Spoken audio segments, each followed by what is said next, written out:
नमस्कार दोस्तों, एक्सपर्ट गुरुजी में आपका स्वागत है। दोस्तों आज मैं आपको यूरोप के एक लैंडलॉक कंट्री यानी कि बेलारूस के बारे में कुछ रोचक बातें बताने वाला हूँ। तो ये बेलारूस नाम का जो देश है वो सोवियत यूनियन का एक भाग हुआ करता था। ये 1991 में जब सोवियत यूनियन का विघटन हुआ तब ये नए देश जो है वो अस्तित्व में आया। ये जो देश है उसके पूर्वी ओर में यूरोप का जो रशिया है वो है, दक्षिणी ओर में यूक्रेन है और पश्चिमी ओर में पोलैंड है और उत्तर की ओर में ये सोवियत नेशन जो स्कैंडिनेवियन नेशन है वो उसके आसपास सटे हुए हैं। तो ये पूरा का पूरा जो लैंडलॉक कंट्री है यानी कि उसके आसपास में कोई भी समुद्र किनारा वगैरह नहीं है। बेलारूस जो है उसकी जो ऑफिशियल लैंग्वेज है वो बेलारूसियन और रशियन है। हालांकि 90% लोग जो है वो यहाँ पे रशियन भाषा में ही बात करते हैं। उसके बाद जो बेलारूस जो है वो दुनिया में सबसे ज़्यादा एरिया वाइज में उसका जो जंगल है यानी कि वन प्रदेश है उसके लिए बहुत ही फेमस है। एक समय में ऐसा कहा जाता था कि बेलारूस जो है वो यूरोप का लंग्स है, यानी कि वहाँ इतने सारे लगभग जंगल से कि आसपास आपको सिटी कम जो विलेजेस और जंगल से ज़्यादा दिखाई देंगे। वहाँ के लोगों का जो घर होते हैं वो ब्राइट कलर के बहुत गर्ल्स होते हैं, क्योंकि उसका रीज़न बहुत क्लियर है कि वहाँ पे बहुत सारे पेड़ और जंगल्स रहता है और खास करके टाउन्स एरिया बहुत ज़्यादा है वहाँ पर। तो उसकी वजह से वहाँ के लोग जो है अपने आप के घर को कुछ अलग तरीके से रिप्रेजेंट करना चाहते हैं, इसलिए वहाँ के घर जो होते हैं ज़्यादातर ब्राइट होते हैं।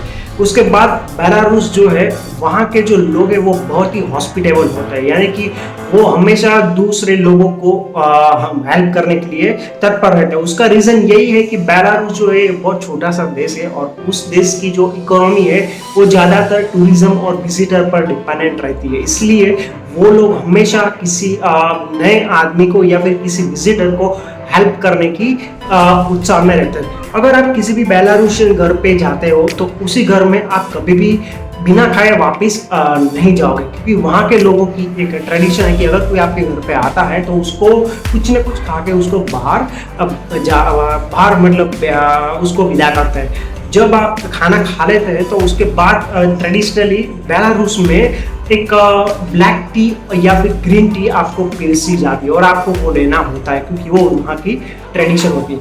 इसके बाद बेलारूस में चॉकलेट्स का जो मार्केट है वो बहुत ही फेमस है। बेलारूस में रशियन और ये जर्मनी की जो चॉकलेट्स है बहुत ही फेमस होती है।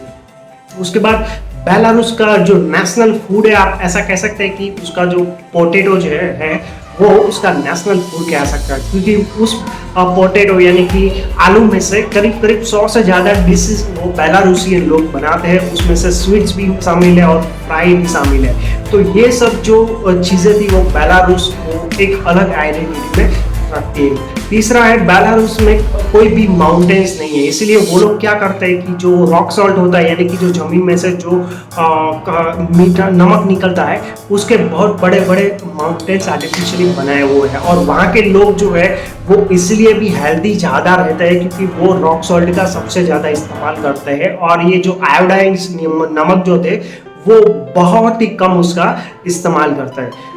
आगे की रोचक बात यह है कि बेलारूस का जो नेशनल फ्लैग होता है वो नेशनल फ्लैग में वहाँ का जो वन प्रदेश है उसकी आइडेंटिटी रहती है, यानी कि उसका एक विस्तार रहता है। उसका रीज़न ये है कि बेलारूस में लगभग 70 to 80% जो है वो जंगलों से वहाँ पे सटा हुआ वो देश है। इसका जो कैपिटल सिटी है उसको छोड़ के बाकी सारे जो है वो छोटे बड़े टाउन्स रहते हैं और बेलारूस की जो आबादी है वो करीब 40 लाख से आसपास उसकी आबादी रहती है। तो दोस्तों आपको ये यूरोप की बेलारूस की इंफॉर्मेशन कैसी लगी कृपया कमेंट करके कमेंट बॉक्स में अपनी राय जरूर बताएगा। Thank you very much for watching this video.